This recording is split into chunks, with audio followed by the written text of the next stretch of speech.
How's it going, everyone? Welcome back to another episode of the Shawn and Matt Show. My name is Matt, that is Shawn, and welcome to our show. Shawn, in today's episode, we're going to be talking about the Better Mortgage CEO that went viral for all the wrong reasons. We're going to be talking about the EV ban at a condo building. Can you believe it? A condo completely just banned EVs. Not only from charging, but just being in the garage. I can't believe total ridiculousness. Surprisingly, it wasn't in California, but we'll get to that. Yeah. And the third topic is meta mansions. So a new token, a new coin, a new NFT for meta mansions. I think they're being designed. You might be able to customize them. There is 8,888 of them. For some reason, that number is popular with NFTs. Yeah, that's so, a big number. 8 is a big number in a certain culture. Is that dope or nope? And we'll get to whether that is worth the hype or not. First, from inmin.com, the Better and this went viral not only in the real estate world but throughout the entire interwebs. Better CEO under fire after Zoom call layoffs go viral on TikTok. Things are going viral on TikTok. Basically, he looks like he's a guy wearing a blue button down and a vest. So like your typical Silicon Valley CEO. And he invited 900 employees onto a Zoom call and then proceeded to fire them. It took him a while. It kind of beat around the bush there. I kind of, rip off the Band-Aid. But the way he did it was not great. No. Not great at all. So it's December 9th. This happened a couple days ago, a few weeks before the holidays, and you straight up just fire. The video says 15%. It ended up being about 9% of your employees. Shawn, I've never had to fire. No, I've fired people, but I haven't had to fire 900 people at one time, but certainly not the way to do it. You saw the video. Better.com, Better Mortgage, huge company. What were your thoughts on this viral firing? I mean, it's completely heartless, especially at this time of year, for some guy to just, CEO sitting in his little, wherever he is in his vest and just like, nonchalantly, but the last time I did this, I cried. I'm hoping that he said the word "I" a lot. Yeah, you notice that? I'm hoping that I, it's over like, and I want to do better. I want to be strong. You have 900 here. people whose lives you're completely changing, and you're doing it over Zoom call. That is ridiculous. It's horrible. It shouldn't have been done that way. I understand if you've got to make changes in your business, but doing it over Zoom is so heartless, especially this time of year. Have you ever had a client use Better or ever see the Better pre-approval letter? So no. Just yesterday, I got a letter from someone that wrote an offer on a listing from Better. Yeah, and I guess I have seen it, but I never really paid attention. So I called the mortgage lender on the letter, and they were like, "Oh, you're going to be working with so and so," and I was like, "Oh, what? Can I talk to Melanie or whatever?" She goes, "Oh, we're a team. We all work together, as a team." She didn't say too much about it, but then it got the wheels turning. Maybe she got fired. That's what I was thinking. Yeah. And I told myself I wasn't going to bring up the call, but I was like, yeah, I saw you guys on TikTok the other day. And she kind of let out a sigh, and she's like, yeah. But it's insane. And they're talking about they had to do this to restructure because they're changing the way they're going through business, or is the market changing, right? So they're doing home loans. And I think what they were saying is they're restructuring and they're not doing as many refis. Less refis, more purchases. More on the purchases. So they're pulling back. Maybe the reason for that is because the bulk of the people have already done their refis. The rates have been so low for so long, we're not seeing that refi progress anymore. Because for a while there, we just saw a boom in refinances and you couldn't get a loan. The lenders were so backed up that there was no liquidity in the market because everything was being refied and you couldn't get a home loan. Now maybe they're looking at it and saying, all right, we hired at this point when there were a lot of refis. Now we got to pull that side back because there just aren't as many refis because rates are starting to push higher. And we need to focus more on the sales side because the sales side has been booming. Yeah, the first thing he said is in the call was the market has changed and we need to position ourselves. Now I'm quoting, we need to position ourselves to be more successful moving forward. I don't know if that's what fired employees want to hear, on this call. It's like, okay, well, more successful, so you're gone. How are we going to position ourselves? Yeah. But so there's a couple different factors to this call, and what the first issue is all right, so he goes viral for a horrible way of firing, your family, right? Your team members, your employees. Now, another aspect of this story is that the CEO Garg posted anonymously on a professional networking website, Blind. In the post, he argued that nearly 1/3 of the employees who were laid off were unproductive in their roles. And he said at least 250 of the people terminated were working an average of 2 hours a day while clocking in 8+ hours a day in the payroll system. They were stealing from you, stealing from our customers who pay the bills and that pay our bills. Get educated. And he confirmed to Fortune.com that he was the writer of this anonymous post. That's wrong again in so many different ways. But the thing is, you just lumped 250 scammers scamming your business into 900 people that, there was 600, I can't even do the math right now, but 250, whatever that number is, 700 people that were not scammers, but you lumped them into all together and fired them in the same way. If I found those people, those 250, I would personally fire them, and tell them that they're scammers and, you were caught. That deserves a reprimand and a firing personally, and not to be lumped in with the other employees that were doing good work that unfortunately were laid off because of the direction of the business.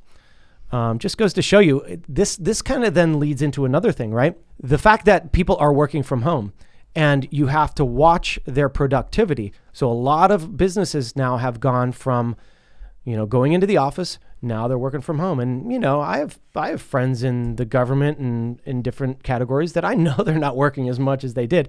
Granted, they don't have the commute time, so that works into their favor. But, let's face it, not everybody's doing a ton of work when they're at home. They're probably, clocked in and off doing something else because they can get away with it a little easier.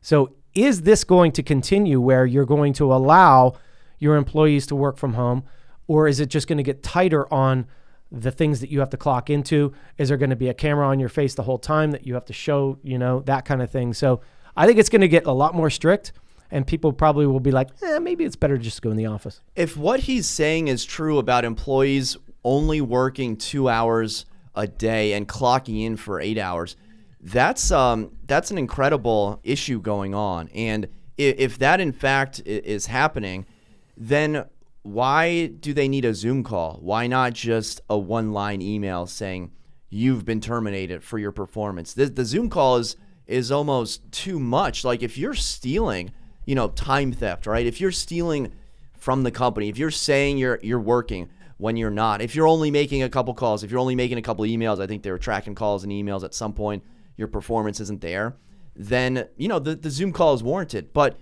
I will say this isn't what a leader does. No. A leader doesn't post anonymously on a message board. Jeez. A leader doesn't fire 900 people over a Zoom call where he talks about himself and how he's going to not cry.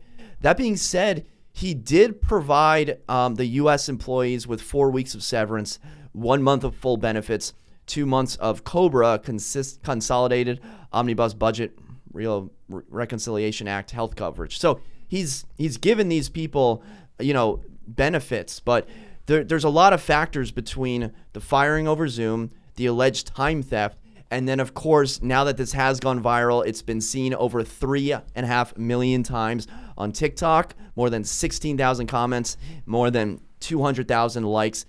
He came out and apologized. Now, Shawn, why do you think he apologized? Do you think he apologized because he did something wrong, or because he did something wrong and people started to care about it? Well, I mean, that too. But did you ever hear the saying that, publicity is publicity? And I mean, Better.com, I've never used them in my 18 years of this career, and I've seen their letter maybe once. So maybe sometimes bad news and bad press is good press, because in a little while people will know the Better name, but they're not necessarily going to remember that scenario. And they'll be like, oh yeah, I've heard of them. Yeah, why don't we use them? So it could work in his favor in that regard. Even, maybe that was his ploy, because I can't understand any other reason to do it like this unless you're just no good at your job. And maybe you need to think about the same thing about maybe we should let you go on Zoom call. So they are, to finish it up, Better is working on a SPAC merger with Aurora Acquisition Corp. SoftBank will provide up to $750 million in front bridge financing, leaving Better with more than $1 billion on its balance sheet as it continues to move forward with the SPAC merger. So all of these things under the surface are because of money and getting the SPAC. Yeah, and this happens a lot with mergers too. When two companies come together, there's always going to be cuts, right? And so they're talking behind the scenes and saying, all right, what is our worst performing, or what do we have to do to make this whole merger work? And that's going to be cuts. So it's part of it, but yeah, go ahead. Let's move on to the second topic. This comes to us from cleantechnica.com. Condo Association bans owners from parking EVs in the garage. Woo! Shawn. Man. We've heard of HOAs overstepping their bounds, but this one might be a step too far. So this comes to us from a condo owner in Keystone, Colorado, stating that the Decatur Board of Managers has been monitoring the news about fire hazards when charging and parking EVs in enclosed garage. Oh, and due to the increased risks of EV fires happening, they have banned not only EVs in the garage, but any sort of EV charging in the garage. Shawn, what are your thoughts? I'll preface this. Shawn and I both own EV cars. Shawn, why don't you take it away? My gosh, there's so many things that are wrong with this. First off, who's the board that decided this? It must have been a board. I mean, could you imagine owning an EV in this condo and they're like, you can no longer use your parking space because we're afraid that your car's going to explode. And what they're citing is EV, when they catch on fire, they're harder to put out, and it could burn down the whole condo building. But truthfully, then later in the article, they go in and say, actually, gas cars catch fire more often than electric. So are you going to ban the gas cars too? Because they catch on fire more often. I think there's a better solution to this and say, all right, well, we're not going to allow you to charge the car during the night. You can't plug it in all night long. You have to or there has to be there could be a regulation system, right? In the electric, when you're charging it, and there already is, when you charge your EV, you put it to a certain point, right? And you say, all right, I'm only going to charge the battery to 3/4 of its full value. And it stops charging at that point.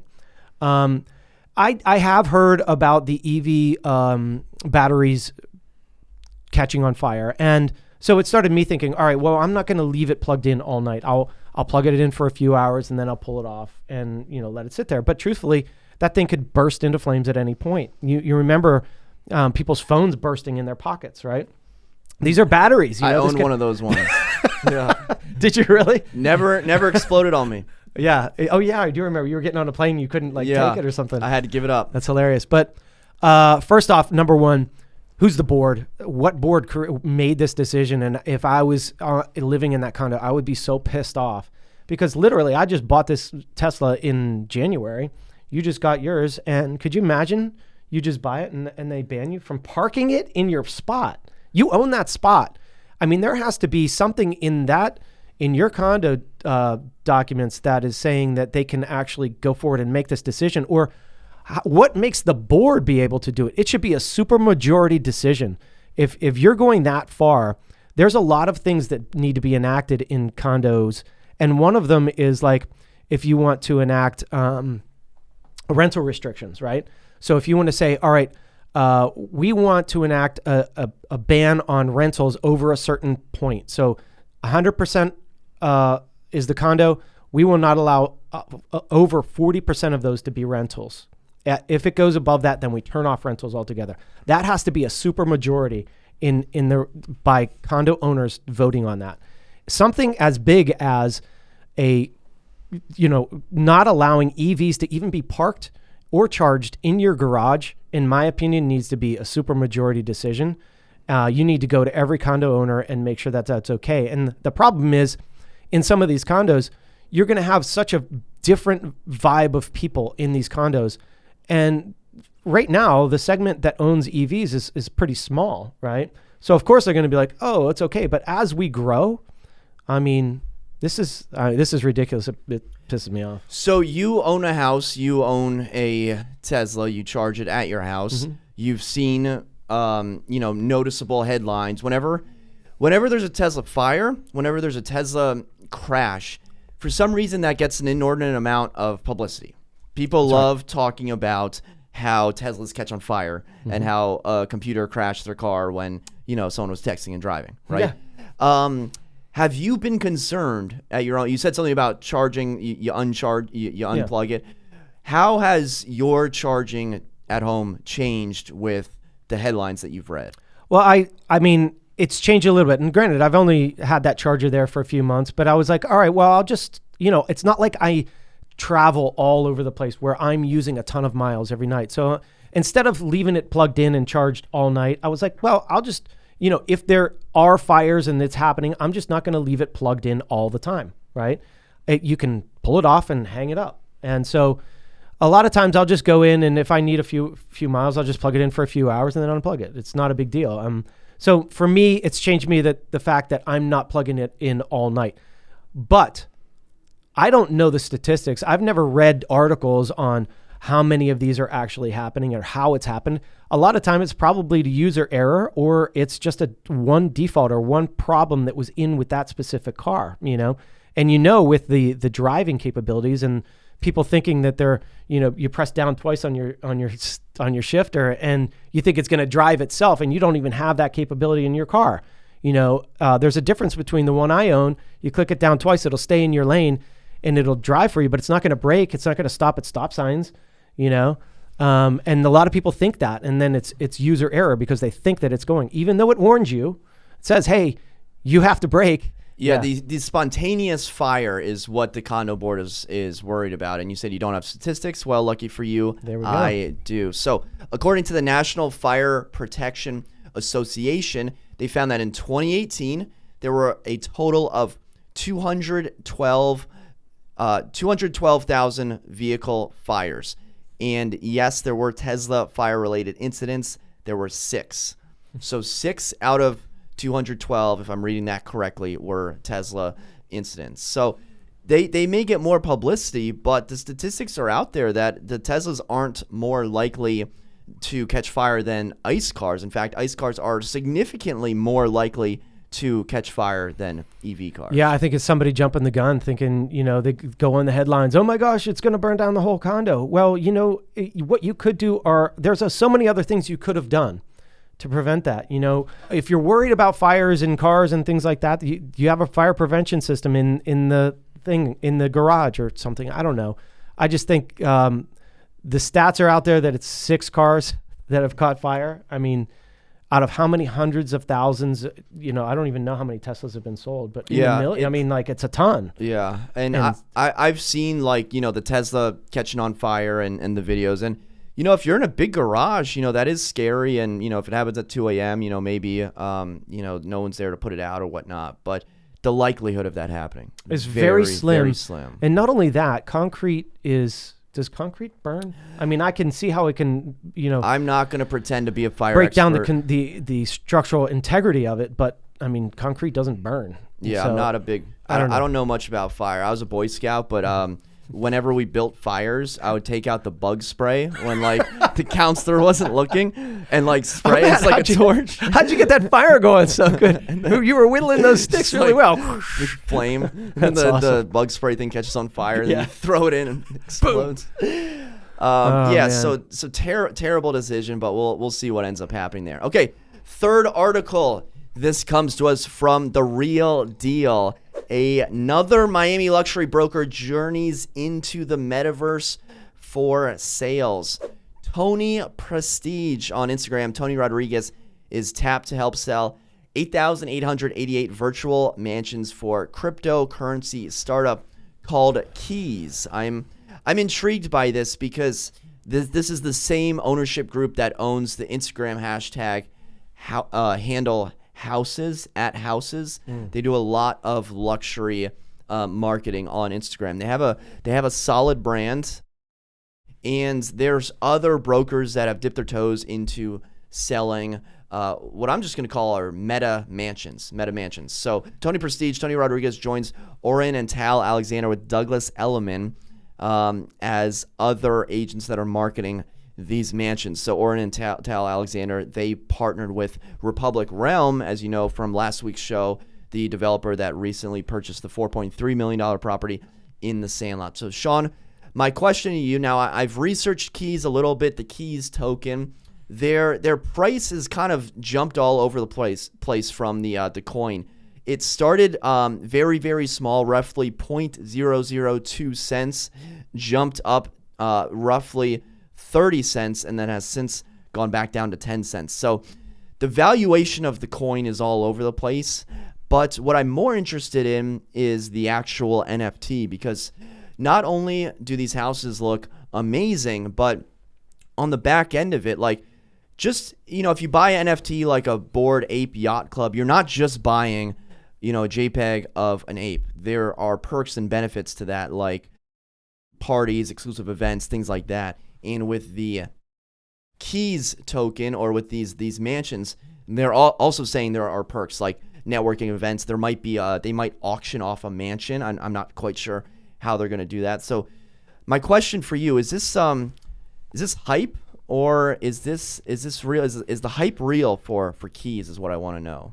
For Keys, the meta mansions, buying and maybe even customizing your own meta mansion.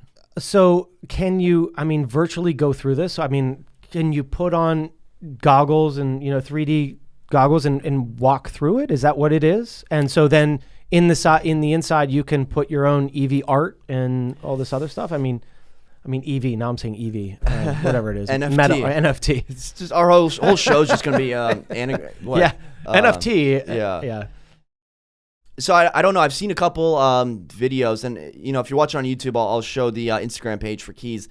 Just think of the most insane mansions you can even conceptualize, and you can build those in this space. I think I don't know what metaverse it's going to be in. It might be its own thing, because obviously it's different than Sandbox or Decentraland. So it's its own thing, but it's real estate oriented, where you can build your own house and live it up and have the perks of being in the Keys Club, if you will. I think it's going to keep going. If real estate brokerages are getting into it and they're starting to sell them, I don't know, does it go into what the price of one of these would actually be in real currency? Like if we exchange dollars for the Keys and the Keys it's still pretty low. It's like around 10 cents. Okay. And I haven't read the white paper. I've read like the first page of it, but I want to get through it. And I am curious about real estate crypto coins, because if you think about real estate crypto coins, you got Mana for Decentraland, you have Sand for the Sandbox, and maybe Keys. But Keys, it has the hype, it has the names behind it. But I'm just wondering if it's empty hype or if it's actually legit. Yeah, I don't know. I'm just wondering, like, once you have this mansion, what do you do with it? Is it just, that's my problem, right? What are we going to do with that? So, all right, my guilty pleasure, right? I'm into ridiculousness, right? On MTV. I watch ridiculousness all the time. It's hilarious. I don't know what so that Rob is. Dyrdek was like the old skater. Yeah. And Robin Big. He just has it's just videos, online videos that he researches like and puts on his show. Tosh.0? It's like Tosh.0, exactly the same thing, right? But he was saying the other day, like, hey, what's better than in the middle of the night, you put on your 3D goggles and you want to go to a club?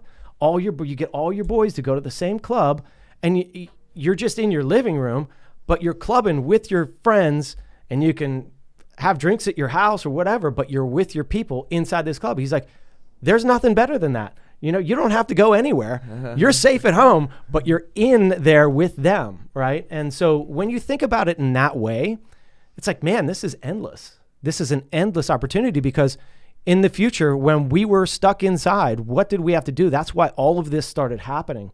It's virtual. And, if you can have just as much fun with earbuds in, and you can see your buds, or you can see their avatar, or whatever it is, and you're talking to them just like you're talking to them, and you have your drinks or whatever you want to enjoy at your place right there.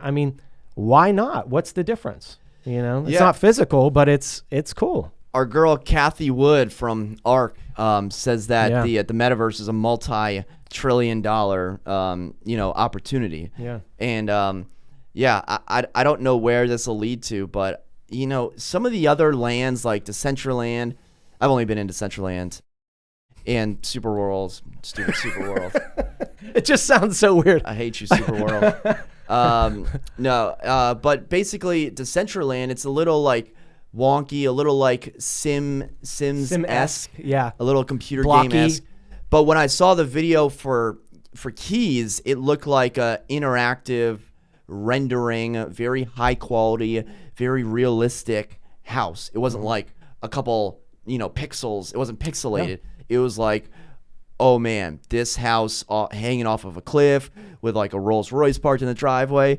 This could be cool. Maybe I could hang out here, have a house party. We all throw on our glasses, have some champagne or something. Yeah, it's so Get cool. on the yacht. It's a cool idea. So like, the thing is, I don't know. Maybe I know enough to be dangerous, but like, I just don't know enough about the platform just yet. But I think there might be something there. I really have to research it more and actually go to these lands and figure it out, because I'm kind of talking off the cuff where I don't know enough about it either. But I can see how it can grow exponentially. I can see how you can have fun in that metaverse by not even being there, but joining your friends, just like on a Zoom call or a FaceTime call or a phone call, right? I mean, it's the same thing, but you're in a world together where you're all seeing the same thing and it's 3D. It's nuts. You know? This is such an interesting time, December 2021, because we're talking about purchasing meta mansions in a make-believe world, and these are going to be, cost thousands of dollars. Meanwhile, in China, in real life, Evergrande just defaulted on billions of dollars of loans. One of China's biggest developers just defaulted.